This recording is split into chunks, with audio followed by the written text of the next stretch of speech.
먼저 나눌 에피소드는 오늘 설교의 핵심 내용을 고스란히 담고 있습니다. 어린아이 4명을 키우던 주부가 일주일에 4번 정도 교회에서 봉사를 한다고 합니다. 대단한 거죠. 그런데 사진을 보세요. 거실 상황만 놓고 보면 정말 엉망이라고 할 수 있습니다. 아이가 4명이면 저 정도는 정상으로 볼 수도 있다고 말할 수도 있습니다. 그런데 아내의 말로는 교회 식구들에게는 깔끔하고 또 성실하다고 칭찬을 많이 받는다고 합니다. 하지만 남편은 아이들을 생각해서 청소에 조금만 신경을 써달라고 간곡히 부탁하는 상황입니다. 상담가 이호선 선생님이 이런 상황에 대해 아내에게 따끔하게 질책합니다. 저도 교회를 다니지만 이것은 아니라고. 신앙은 특별한 것이 아닙니다. 가장 기본적인 것에 충실한 것이죠. 신앙은 인간이 좀 더 나은 사람으로 성장하는 것입니다. 믿음은 사람 앞에, 가족 앞에 좀 더 성숙한 사람이 되는 것이죠.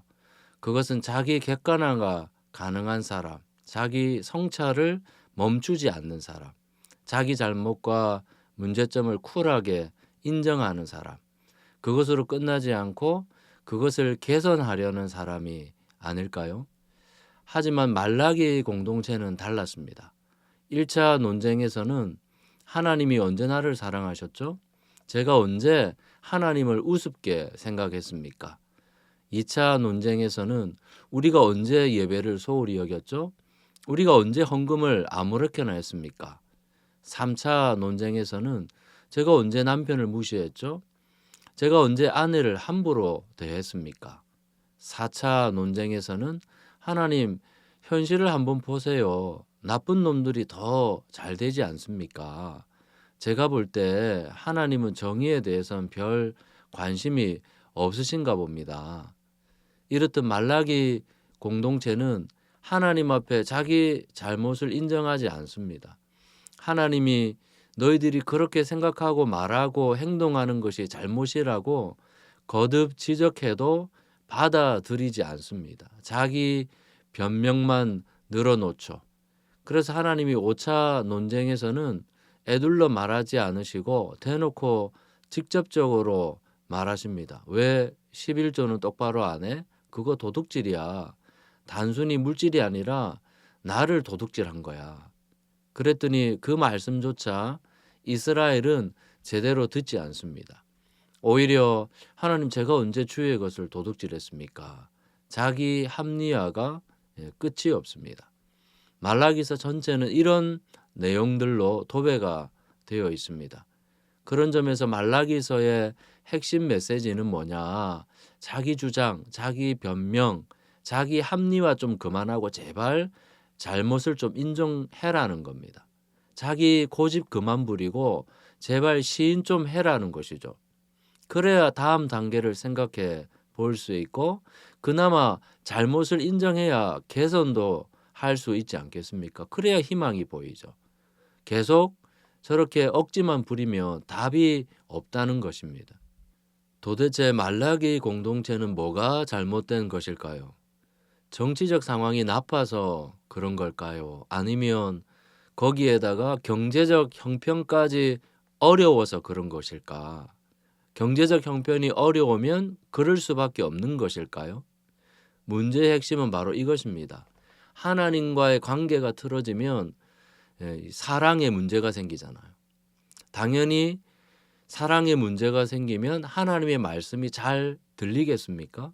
그래서 지도자들이었던 제사장들이 하나님의 말씀을 듣지 않아요. 오히려 말씀으로 자신의 행동을 정당화합니다. 사명도 잃어버리고요. 말씀도 왜곡해요. 말라기서 2장 6절에 보면 그는 늘 참된 법을 가르치고 그릇된 것을 말하지 않았다. 많은 사람들을 도와서 악한 길에서 돌아서게 하였다. 하나님과 관계가 좋을 때는 괜찮았어요. 사명감에도 충실했어요. 하지만 하나님과의 관계가 나빠지니까 말라기서 2장 8절에 보니까 너희는 바른 길을 떠났고 많은 사람들에게 율법을 버리고 곁길로 가도록 가르쳤다. 9절에는 너희가 나의 뜻을 따르지 않고 율법을 편파적으로 적용한 것이다. 지도자의 이탈은 자기 자신뿐만 아니라 공동체에게도 부정적인 영향을 주잖아요. 지도자가 주의 길에서 이탈하니까 성도들도 분별력이 없어서 그 길을 함께합니다. 그래서 바울은 디모데후서 4장 3절에 성도들이 건전한 교훈을 받으려 하지 않고 귀를 즐겁게 하는 말을 들으려고 자기 욕심을 충족해 주는 거기에 맞는 스승을 둔다는 거예요. 4절에는 진리를 듣지 않고 꾸민 이야기에 귀를 기울인다라고 말씀하고 있거든요. 이렇듯 1차 논쟁에서 하나님과의 관계의 뿌리가 흔들리면요, 2차 논쟁에서 성경 해석에 문제가 생기고요, 자기 방식으로 말씀을 합리화해요. 결국 하나님 중심의 예배가 사람 중심으로 왜곡되기 시작합니다. 인간 맞춤 예배로 변형돼요. 나에게 편한 방식으로 쉽게 내 기분에 따라 대충 하나님을 향한 경외심이 점점 사라지죠. 형식이 익숙해져서 간절함이 없어져요. 하나님이 주실 은혜에 대한 기대감도 사라지죠. 물론 갑자기 예상치 못한 다급함이 찾아오면 그제서야 하나님의 은혜를 구할 때도 있어요. 하지만 그때뿐이에요. 하나님이 있으나 없으나 자기 방식으로 그것을 극복하려고 그러죠. 3차, 4차 논쟁에서는요, 이런 문제들이 점점 가정과 사회로 확대됩니다. 3차 논쟁에서는 남자들이 경제적 유익 때문에 하나님의 언약을 깨트리면서 아내를 버려요. 종이 한 장으로 이혼해 버린다는 것이죠. 경제적 풍요를 위해서 신앙이 없는 여자와 결혼합니다. 말라기서 2장 16절에는 그것을 폭력이고 학대라고 말합니다. 아내를 향한 사랑보다는 돈이 더 우선순위죠. 오늘날 이혼하는 가정을 보면 경제적 문제가 심각하긴 합니다. 아내가 온라인 홈쇼핑으로 하루 최고 매출액이 1억 8천까지 그렇게 벌었다고 해요. 잘 나갈 때는 남편에게 고급 승용차도 1년에 한 번씩 바꿔 주기도 했다고 하는데요. 그때는 좋았겠지요. 그런데 코로나 이후에 사업이 잘 안 되니까 함께 어려운 상황을 이겨나갈 생각은 하지 않고 이런 상황을 만든 아내에게 화를 내면서 거침없는 쌍욕을 퍼붓는 것이죠. 당신 때문에 가정 경제가 무너졌다고. 가정의 문제는 곧바로 또 사회 문제로 확장됩니다. 4차 논쟁에서는 악인이 왜 더 형통하고 성공하는 것일까? 나쁜 놈들이 훨씬 더 잘 사네? 그것이 하나님의 축복인가? 하나님은 정의에는 별 관심이 없으신가? 그러면서 정작 그들은 정의를 부르짖긴 하지만 그들이 실제로 정의로운 삶을 추구하진 않았거든요. 정의로운 삶에는 관심이 없었어요. 그래서 말라기서 3장 5절에 보니까 그래, 너희가 정의를 원하니까 내가 심판하러, 내가 미슈파트 하러, 재판하러 가겠다. 그러면서 그 심판의 대상으로 미래가 불안하니까 하나님을 신뢰하지 않고 점치는 자들, 정욕 때문에 간음하는 자들, 자기 이익 때문에 거짓 증언하는 자들, 그리고 일꾼의 품삯을 떼어먹는 자, 월급을 제때 주지 않는 악덕 사장들, 자기보다 못하다고 생각되는 과부와 고아를 함부로 하고 또 나그네, 난민이나 외국인 노동자를 학대하는 자, 이런 자들은 하나님께는 정의를 말하면서 실제로 그들은 정의가 상실된 삶을 선택한 자들, 그들이 바로 근본적으로 하나님을 경외하지 않는 자들의 특징이라고 말씀하고 있습니다. 그래서 하나님께서 그들을 심판하겠다고, 재판을 통해 정의를 세우시겠다고 말씀하십니다. 이번에 그 미국 대표로 올림픽에 참가한 프리스타일 스키 선수 헌터 헤스가요, 인터뷰에서 이렇게 말해요. 지금 미국 내 이민자 단속 등 정치적 상황을 언급하면서 국기를 달고 있다고 해서 미국에 일어나는 모든 일을 대표하는 것은 아니다. 미국을 대표하는 것에 복잡한 감정이 든다. 다른 선수들도 이에 동참하면서 이렇게 발언하죠. 미국의 뿌리가 다양성인데 민주주의의 기초가 다양성에 대한 존중인데 지금 미국에서 그것이 사라지고 있어서 너무 안타깝다. 그런데 이제 트럼프가 이 인터뷰를 보고 자신의 SNS에서 헌터 헤스 선수를 향해서 불편한 감정을 그대로 드러냅니다. 그는 진짜 패배자라고요. 자신의 나라를 대표하지 않는다고 말할 거라면 팀에 지원하지 말았어야 했다. 그런 사람을 응원하기는 매우 어렵다. 전 세계가 공존을 위해선 함께 연대해야 할 중요한 시기에 세계 최강국 지도자들을 한번 보십시오. 전쟁을 일으키고 관세 정책을 통해서 전 세계를 긴장으로 몰고 있지 않습니까? 동맹국도 소용이 없습니다. 자국의 이익을 위한 실용주의라고 말하지만 실제로 이 관세 정책을 통해서 미국 내 물가가 올라서 자국민도 지금 힘들어하고 있지 않습니까? 그럼에도 불구하고 마음을 움직이지 않습니다. 이민자 단속을 통해서 불법 체류자, 이민자, 자국민에 대해 무차별적으로 지나친 공권력을 행사하고 있지 않습니까? 벌써 자국민도 몇 사람이 죽었어요. 이런 상황 속에서 한인교회 몇몇 목사님들이 이렇게 인터뷰를 했더라고요. 현재 길거리에 다니는 것이 두렵다. 언제 어떻게 잡힐지 모르기 때문이다. 본인 교회의 한 성도가 이민 단속자들이 어린이 그 유치원 있지 않습니까? 거기에 있는 부모를 잡아간 경우도 있다는 거예요. 이런 공포 분위기를 조성해서 도대체 뭘 얻고자 하는 것인가?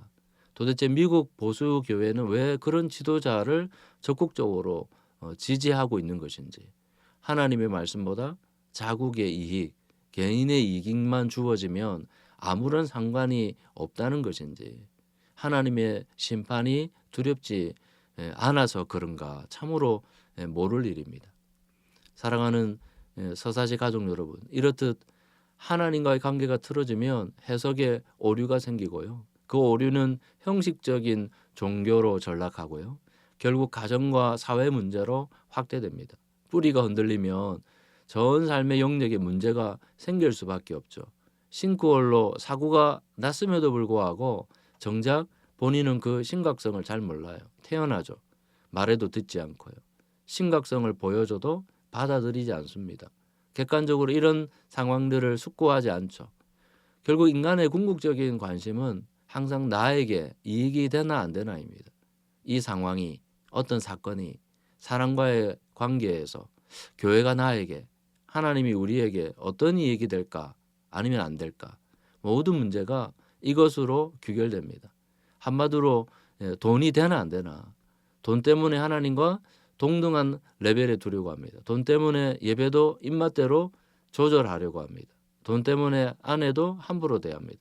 돈 때문에 정의를 포기합니다. 이렇게 되는 순간 더 이상 하나님도 안 보이고 하나님의 말씀도 듣지 않으려고 하죠. 사람들도 이익관계로 전락합니다. 자기 객관화, 자기 반성과 성찰이 어려운 것이죠. 자기 잘못을 인정하지 못합니다. 사랑하는 서사시 가족 여러분, 그렇다면 어떻게 해야 할까요? 해결 방법은 없나요? 방법은 하나뿐입니다. 하나님을 진실로 만나야 합니다. 하나님이라는 선명한 거울로 자신의 진실된 모습을 만나야 합니다. 그 실제적인 방법은 말라기서 3장 1절에 언약의 사자가 말라기거든요. 새로운 계시를 전달해 줄 인물이 필요합니다. 말라기일 수도 있고 세례 요한일 수도 있고 물론 최종적으로 예수님이시죠. 그래서 말라기 3장 3절에 그가 은을 연단하여 깨끗하게 하는 자와 같이 앉아서 레위 자손을 깨끗하게 할 것이다. 결국 그들이 올바른 제물을 드릴 것이다. 4절에는 유다와 예루살렘의 제물이 옛날처럼 나 주를 기쁘게 할 것이다. 하나님의 때가 되면 말라기를 통해 세례 요한을 통해 예수 그리스도를 통해서 그들을 새롭게 하신다고 말씀하고 있습니다. 그래서 세례 요한이 왔을 때 사람들의 마음을 하나님께로 돌이켰고요. 예수님께서 오셔서 많은 사람들을 하나님께로 돌이켰던 것이죠. 특히 예수님의 말씀은 최종적인 계시입니다. 더 이상 새로운 계시는 없어요. 그래서 히브리서 2장 1절에 우리는 들은 바를 더욱 굳게 간직하여 잘못된 길로 빠져드는 일이 없어야 된다라고. 그들은 말씀을 굳게 붙들고 잘못된 길로 빠져들지 않도록 자기를 성찰해야 된다는 것이죠. 자기를 자꾸 돌아봐야 된다라는 거예요. 설교를 시작할 때 여러분 기억나십니까? 신앙은 특별한 것이 아닙니다. 가장 기본적인 것에 충실한 거예요. 신앙은 인간이 좀 더 나은 사람으로 성장하는 거예요. 믿음은 사람 앞에, 가족 앞에 좀 더 성숙한 사람이 되는 거잖아요. 그건 뭡니까? 자기 객관화예요. 자기 반성과 성찰, 자기 잘못을 쿨하게 인정하는 것. 그 시작은 하나님의 말씀을 겸손히 들으려는 마음 자세에서 출발해요. 나의 한계와 못남을 너무도 잘 알기 때문에 항상 낮은 마음으로 내가 좀 더 잘 듣고 배워야 될 건 없는지 항상 배우려는 자세. 그런 마음의 바탕을 가진 사람만이 자기 반성, 자기 성찰, 자기 객관화를 통해서 좀 더 나은 사람, 성숙한 사람으로 진화될 수 있습니다.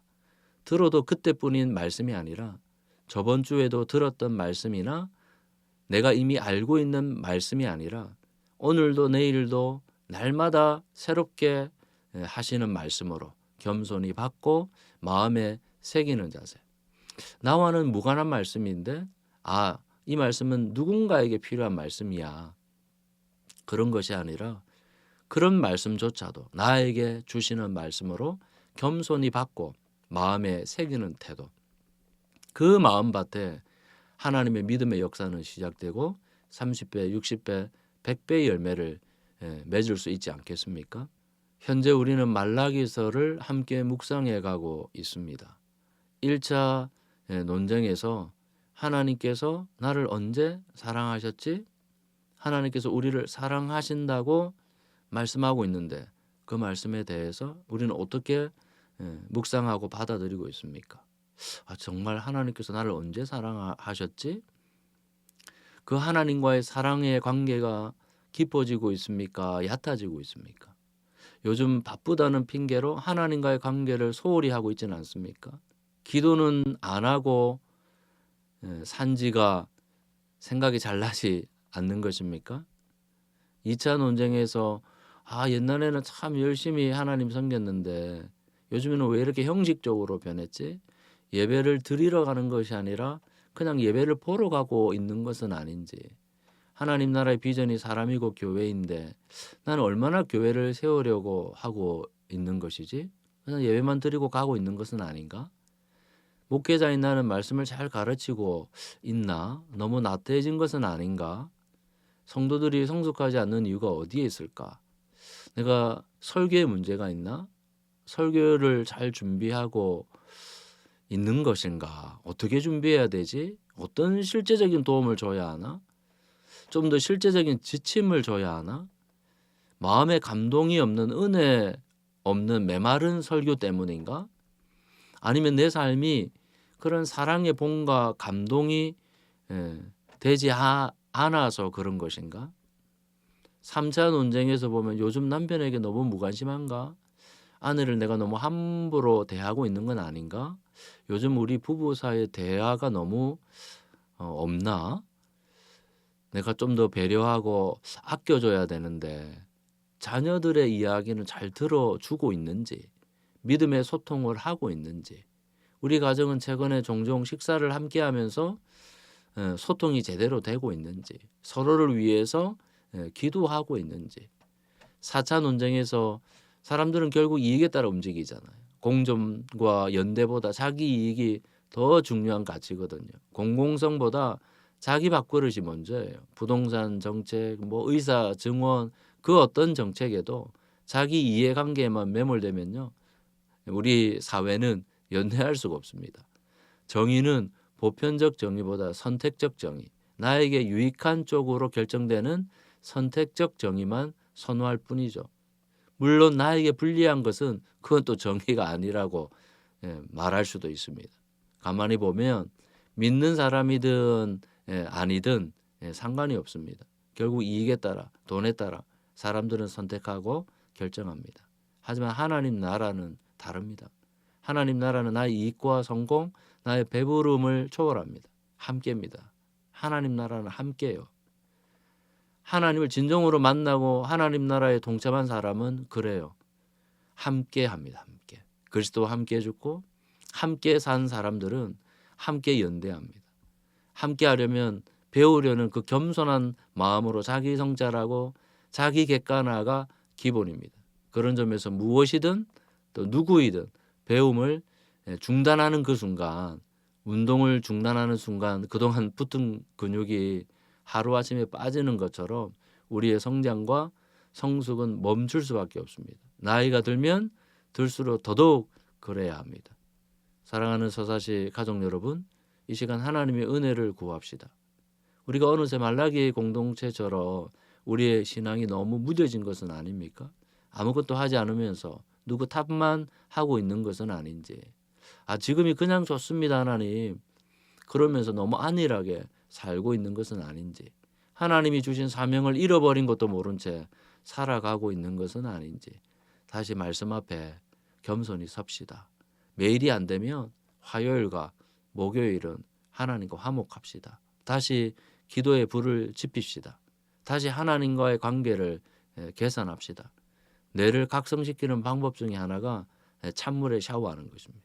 우리 모두가 이 말라기를 서를 읽고 공부하고 또 설교를 듣고 나누면서 우리의 시들었던 그리고 메말랐던 우리의 영혼이 새롭게 각성하고 다시 깨어나는 기회가 되길 주의 이름으로 축원합니다.